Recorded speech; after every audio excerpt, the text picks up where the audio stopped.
Welcome to ప్రజా సంక్షేమం channel. నేను గణేష్. ప్రజా సంక్షేమం ఛానల్ చేపడుతున్నటువంటి అందరికీ అన్ని విషయాలు అనే కార్యక్రమానికి స్వాగతం, సుస్వాగతం. సమాజంలో ఉన్నటువంటి పేద ప్రజల అభివృద్ధి కోసం ఈ ప్రభుత్వాలు అనేక సంక్షేమ పథకాలని ప్రవేశపెడుతున్నటువంటి సందర్భంలో పశుసంవర్ధక శాఖ సంబంధించి సహాయ సహకారాలు అందిస్తున్నటువంటి సందర్భంలో అనకాపల్లి జిల్లా అధికారి అయినటువంటి డాక్టర్ రామ్మోహన్ రావు గారు అందరికీ అన్ని విషయాలు అనే కార్యక్రమంలో పాల్గొని మరి కొన్ని విషయాలు చెప్పడం జరిగింది. ఇప్పుడు ఆయన మాటల్లోనే విందాం.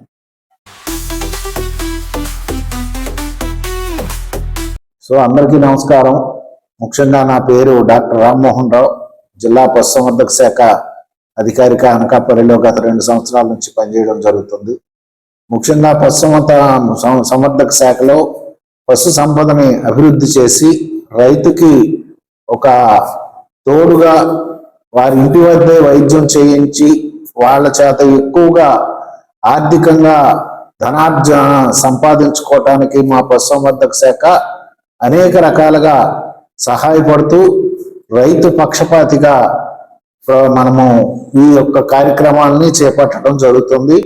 మన జిల్లాలో చూసుకుంటే 1,87,000 చిల్లర మనకి ఆవు జాతి పశువులు ఉన్నాయి. 2,03,000 మన గేదెలు ఉన్నాయి.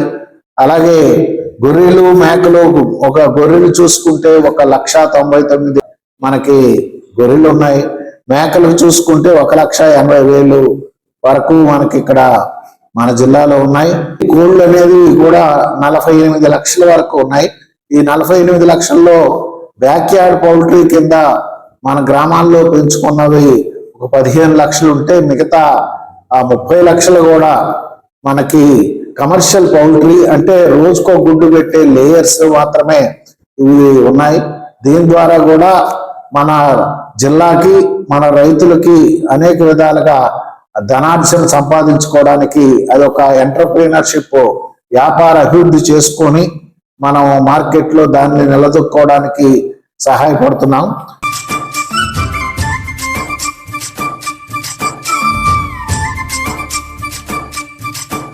ముఖ్యంగా మన పశుసంవర్ధక శాఖలో మనకు కావలసిన 3 విభాగాల్లో మేము వర్క్ చేస్తున్నాం.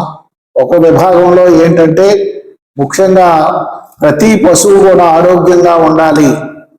ఆ ఆరోగ్యంగా ఉంటే మనకి దానికి కావలసిన టీకాలు ఏంటి, దానికి కావలసిన ఇన్సూరెన్స్ ఏంటి, దానికి కావలసిన దానా ఏంటి, దానికి కావలసిన వైద్యం ఏమిటి, ఈ విధంగా అన్ని కార్యక్రమాల్లో సమీకృతం చేసుకుని ఈ గ్రామంలో కూడా ఒక ఆర్ఎస్కే అంటే రైతు సేవా కేంద్రాన్ని ఏర్పాటు చేయడం జరిగింది మన ప్రభుత్వం.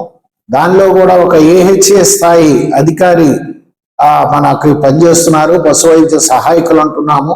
ఆ తరువాత మండలానికి వచ్చేటప్పటికి ఒక వెటర్నరీ అసిస్టెంట్ సర్జన్, అంటే ఒక క్వాలిఫైడ్ వెటర్నరీ డాక్టర్స్ 2 కానీ 3 కానీ కంపల్సరిగా ప్రతి మండలంలో కూడా వారు కూడా ఈ యొక్క రైతు సేవా కేంద్రంలో పనిచేస్తున్న పశు వైద్య సహాయకులకి వారి తాలూకా విధులను పర్యవేక్షించి వాటి ద్వారా ప్రతి రైతుకి ఆ పశుసంవర్ధక శాఖలో వాళ్ళ ఇంటి ముందే అందించే విధంగా వీళ్ళు కూడా తోడ్పడడం జరుగుతుంది. వారిని మరి సూపర్వైజ్ చేసుకోవడానికి సబ్ డివిజనల్ గా ప్రతి సబ్ డివిజన్ లో ఒక అసిస్టెంట్ డైరెక్టర్ కేడర్ లో, అంటే సహాయ సంచాలకుల కేడర్ లో ఒకరు నియమించడం జరిగింది.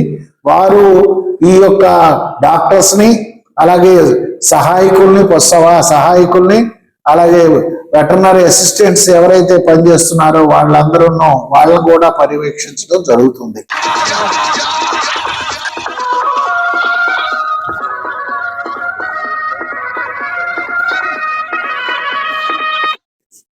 ఈ విధంగా మన జిల్లాలో చూసుకుంటే ఒక 405 మంది పశు వైద్య శాఖ సిబ్బంది మన జిల్లాలో పనిచేయడం జరుగుతుంది వివిధ కేడర్స్ లో. దానిలో మనము జిల్లా లెవెల్లో చూసుకుంటే 13 ఏరియా హాస్పిటల్స్ ఉన్నాయి, 67 పశు వైద్యశాలలు ఉన్నాయి, 26 చిన్న హాస్పిటల్స్ ఉన్నాయి, 198 వరకు ఈ రైతు సేవా కేంద్రాల్లో మా యొక్క సేవల్ని మన రైతులకు అందించడం జరుగుతుంది.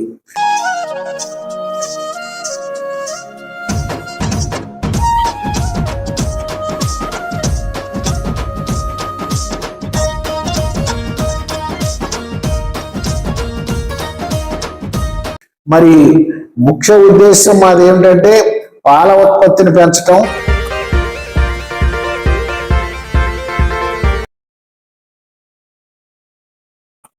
మాంసం ఉత్పత్తిని పెంచడం, అలాగే గుడ్లు ఉత్పత్తిని పెంచడం. ఇప్పుడు స్వర్ణాంధ్ర మన గౌరవ ముఖ్యమంత్రి వర్యులు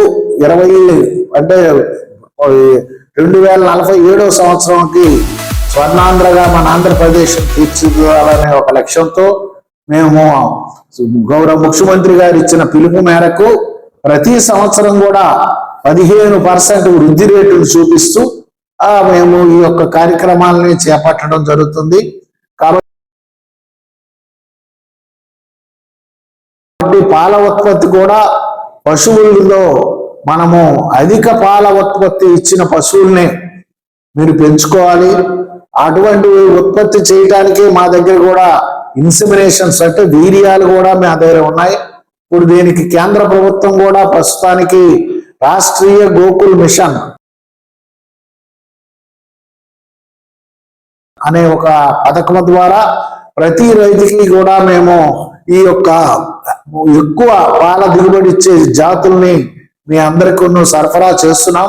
దయచేసి రైతులందరూ కూడా ఈ యొక్క ఎక్కువగా పాల ఉత్పత్తి చేసుకున్న ఈ యొక్క ఇంజెక్షన్స్ చేసుకుంటే మంచి దూడలు పడతాయి. ఆ దూడల వల్ల మనకి 2 సంవత్సరాల్లో మన తాలూకా ఆర్థికంగా ఇన్కమ్ అనేది డబుల్ అవటానికి అవకాశం ఉంది. ఇంకా అదే కాకుండా బీడు ఏదైతే ఈ జాతిని అభివృద్ధి చేయడం కోసమో సెక్స్ సార్టెడ్ సెమెన్ అంటే లింగ నిర్ధారిత వీర్యము అనేది కూడా మేము రైతులకి 150 రూపాయలకు ఒక ఇంజెక్షన్ ఇవ్వటం జరుగుతుంది. దీని ఉపయోగం ఏమిటంటే మనకి ఈ ఇంజెక్షన్ చేసుకొని చూడు కట్టిన తర్వాత 90 నుంచి 93% వరకు ఆడపియ్యే పుడుతుంది. ఆడపియ్యి మాత్రమే పుడుతుంది. కాబట్టి ఆ గ్రామంలో ఆడపియ్యల సంతతి ఈ యొక్క ఇంజెక్షన్స్ వల్ల 2-3 సంవత్సరాల్లో డబల్ చేసుకోవచ్చు. ఈ విధంగా చేసుకొని పాల ఉత్పత్తిని పెంచుకోవచ్చు. అలాగే మనం పై రాష్ట్రాలకు వెళ్ళి కానీ పై మండలాలకు వెళ్ళి కానీ పశువులను కొనుక్కునే బాధ మనకు తప్పుతుంది. మన ఇంటి దగ్గరే ఈ ఇంజెక్షన్ చేసుకోవటం వల్ల మనకి మన మంచి మేలు జాతి హై ప్రొడక్షన్ ఆఫ్ ఫిమేల్స్ అంటే ఆడజాతి పశువులు పుడతాయి. అవి మనకి 2 సంవత్సరాలు ఎదకొచ్చి మళ్ళా అది ఆవులుగా తయారవుతాయి. కాబట్టి దయచేసి అందరూ కూడా ఈ యొక్క లింగ నిర్ధారిత వీర్యము దీన్ని వాడుకోవాలని నేను అందరికీ విజ్ఞప్తి చేస్తున్నాం.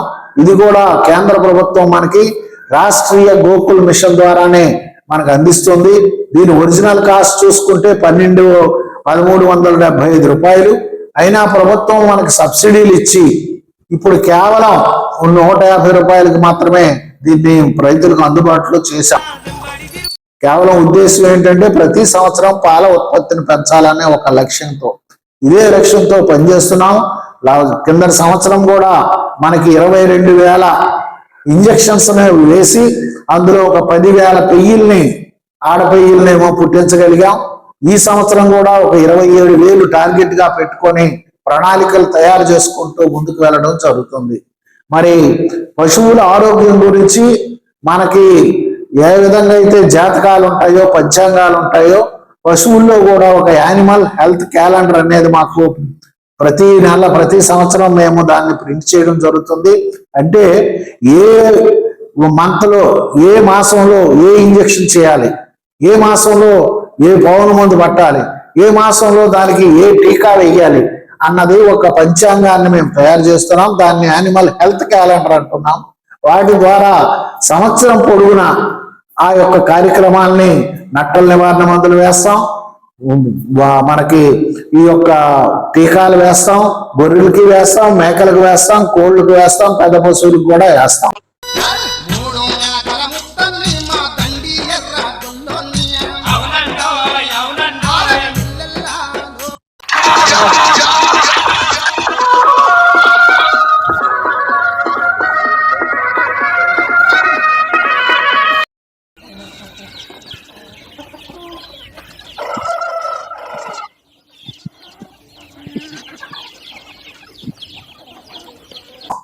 అలాగే ఈ సంచలు అనేది మనకి ఒక రైతు బాగా ఎక్కువగా నష్టపోతున్నారు.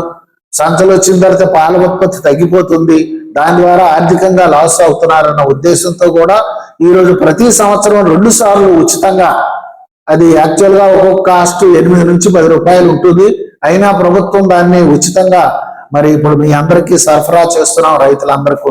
దయచేసి రైతులు కూడా ఈ యొక్క ఫుట్ అండ్ మౌత్ అంటే గాలికుంటు వ్యాధి నివారణకు కూడా తప్పనిసరిగా మీ పశుసంపదకు వేయించుకునే మా యొక్క పశువులను దాని నుంచి కాపాడాలని మీ అందరికీ కోరడం జరుగుతుంది.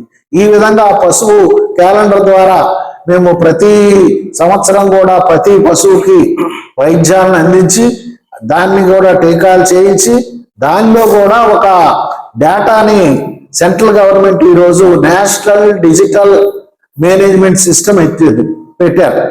అంటే ఏమీ లేదు, మేము చేసే ప్రతి కార్యక్రమం యానిమల్ ట్యాగ్ నెంబర్ ఉంటుందంటే, ట్యాగ్ అంటే గుర్తింపు, మనకు ఆధార్ ఎలాంటిదో పశువులకు కూడా దాని ఒక ట్యాగ్ వేస్తాం బిల్ల చెవిటికి. ఆ చెవి బిల్ల ఏమో తన తాలూకా హిస్టరీని చెప్తుంది.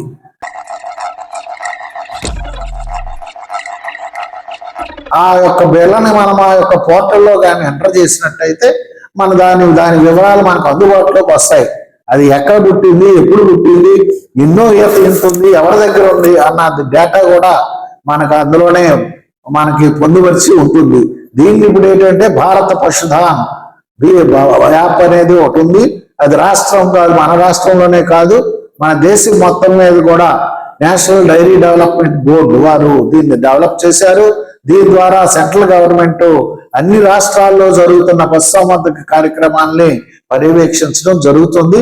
దీన్ని ఆధారంగానే చేసుకొని మన గవర్నమెంట్ కి ఎంత డబ్బులు రావాలి, ఎంత అవసరం ఉంది, ఎంత వినియోగం చేస్తున్నారనే దాన్ని బట్టే ఆ యొక్క ఫండ్స్ కూడా దీని మీదే రిలీజ్ చేయడానికి అవకాశం ఉంది. కాబట్టి ఈ యొక్క కార్యక్రమం కూడా ఒకటి మనకి ఇంపార్టెంట్ గా మేము భావించి దానినే ప్రతి పశువుకి ఇన్సూరెన్స్ కూడా చేశాం. బీమా అనేది చాలా అవసరం. ఎందుకంటే రైతు ఒక పశువు 1,00,000 రూపాయలు, 80 నుంచి 1,00,000 రూపాయలు కొనుక్కుంటారు. అలాంటిది చనిపోతే వాళ్ళ కుటుంబం అలా చేరుకోవడానికి చాలా కష్టం అవుతుంది. కాబట్టి ప్రతి పశువును కూడా బీమా చేయాలన్న ఉద్దేశంతో మనకి 85% సబ్సిడీతో మనం ఈరోజు మన కేంద్ర ప్రభుత్వం నిధులతో మరి ఈ యొక్క కార్యక్రమాన్ని కూడా మన పేద రైతులకి అందించడం జరుగుతుంది. ఈ సంవత్సరం కూడా గత 2-3 సంవత్సరాల్లో ఒక 2,500 యానిమల్స్ కి మనం చేయడం జరిగింది. ఈ సంవత్సరం కూడా 494 యానిమల్స్ కూడా మనము ఇన్సూరెన్స్ చేయించున్నాము. సో ఈ విషయంలో ప్రభుత్వమే అన్ని చేయాలంటే కుదరదు. కాబట్టి రైతు సోదరులు కూడా ఈ ఇన్సూరెన్స్ చేసుకుంటే మీకు ప్రమాదాల నుంచి కూడా తప్పుతాయి. కాబట్టి దానికి తగ్గ చర్యలు తీసుకోమని కూడా మీ అందరికీ మరొకసారి కోరడం జరుగుతుంది. ఇప్పుడు ముఖ్యంగా మనకి సమ్మర్ లో ఉన్నాం. ఈ వేసవి తీవ్రత చాలా ఎక్కువగా ఉంది. ఈ ఎలీనో అంటున్నారు దానికి. అంటే రాబోయే 2-3 నెలల్లో కూడా మనకి గడ్డి కొరత, నీటి కొరత, అలాగే ఎండల తీవ్రత ఎక్కువ ఉంటుందని సరే ఫోర్కాస్ట్ చేస్తున్నారు. కాబట్టి రైతు సోదరులందరూ కూడా తన పశువుల్ని నీడ ప్రాంతాల్లోనే ఉంచాలి. ఒకవేళ మేపుకి ఇప్పినట్టయితే ఉదయం 7 గంటల నుంచి 11 గంటల వరకే మార్నింగ్ ఇప్పండి. తర్వాత తీసుకొచ్చి మీ ఇంటి దగ్గర సురక్షితమైన ప్రదేశంలో, నీడ ప్రదేశంలో పెట్టుకోవాలని మీ అందరికీ కోరడం జరుగుతుంది. అలాగనే మళ్ళా మనకు కావలసిన ఈ మధ్యాహ్నం కావాలంటే 3 తర్వాత 3 నుంచి 6 వరకు కూడా మనం మేపు విడిచిపెట్టాలని సరే కోరుతున్నాం. అలాగే మంచినీటిని అందుబాటులో పెట్టుకోవాలని సరే కోరుతున్నాం. అలాగే గడ్డి కూడా ఈ 2 సంవత్సరాలకు కావలసిన గడ్డిని కూడా మనము తప్పనిసరిగా మన దగ్గర ముందే మనం దాన్ని జాగ్రత్త పెట్టుకోమని మీ అందరికీ రైతులకి మన సహాయకుల ద్వారా చెప్పడం జరుగుతుంది, రైతు సేవా కేంద్రాల ద్వారా కూడా. అలాగే ఎవరికైతే ఈ యొక్క గడ్డి పెంచుకునే స్తోమత ఉండదో వారికి కూడా ప్రభుత్వము 50% రాయితీపై 50% రాయితీపై మనకి పశువుల దానా కూడా ఇస్తున్నాం. ఈ రోజు వరకు మనకు చూసుకుంటే ఒక 25,000 బస్తాల్ని ఈ రోజు మనము మన జిల్లాలో పంచాం. అలాగే ఈ సంవత్సరంలో కూడా ఈ రాబోయే 3 నెలలు కూడా మనకి ప్రతి రైతుకి ఎవరికైతే నీటి సదుపాయం లేకుండా ఉండి వైట్ రేషన్ కార్డు ఉన్నారో వాళ్ళందరికి కూడా ఒక్కొక్క బస్తా ప్రతి నెల వారి పశువులకి పాల ఉత్పత్తి తగ్గకుండా ఉండేందుకు కూడా ప్రభుత్వం చర్యలు తీసుకుంది. అది కూడా మీ అందరికీ అందుబాటులో తీసుకురావడం జరుగుతుంది. ఈ విధంగా మేము చూసుకుంటే మనము వైద్యం నుంచి ఇన్సూరెన్స్ నుంచి దాని ఆరోగ్య పరిరక్షణలు జరుగుతున్నాయి. ఇదే కాకుండా ప్రతి మహిళను కూడా మనకి లక్షాధికారి చేయాలన్నదే గౌరవ ప్రధానమంత్రి గారి తాలూకా ఉద్దేశం. ఎందుకు అంటే పశుసంవర్ధక శాఖలో మగారు అంటే ఆడవాళ్లే ఎక్కువగా నిమగ్నమై ఉంటున్నారు. కాబట్టి వారికి ఒకే ఇదే కాకుండా ఆ యొక్క పశువులతో పాటు 2-3 గొర్రె పిల్లల్ని పెంచుకుంటే దానివల్ల కూడా వాళ్ళకి కొంత అమౌంట్ అనేది రావడం జరుగుతుంది. ఆ డబ్బుతో కూడా ఆర్థికంగా 2 విధాలుగా వాళ్ళు అభివృద్ధి చెందడానికి అవకాశాలు ఉంటాయి. కాబట్టి అదే కోళ్ళు కూడా మనం పెంచుకోవచ్చు. పెరటి కోళ్ళు 4-5 పెంచుకుంటే మనకి డైలీ గుడ్లు వస్తాయి. దాని ద్వారా కూడా కుటుంబానికి కొంత ఆరోగ్యం వస్తుంది. మనం తిన్నా పర్వాలేదు, లేకపోతే బయట అమ్ముకున్న నాటుకుంటూ ఈరోజు 10 రూపాయలకి బయట మనకి నాటుకోడి గుడ్డ మనకి కొంటున్నారు.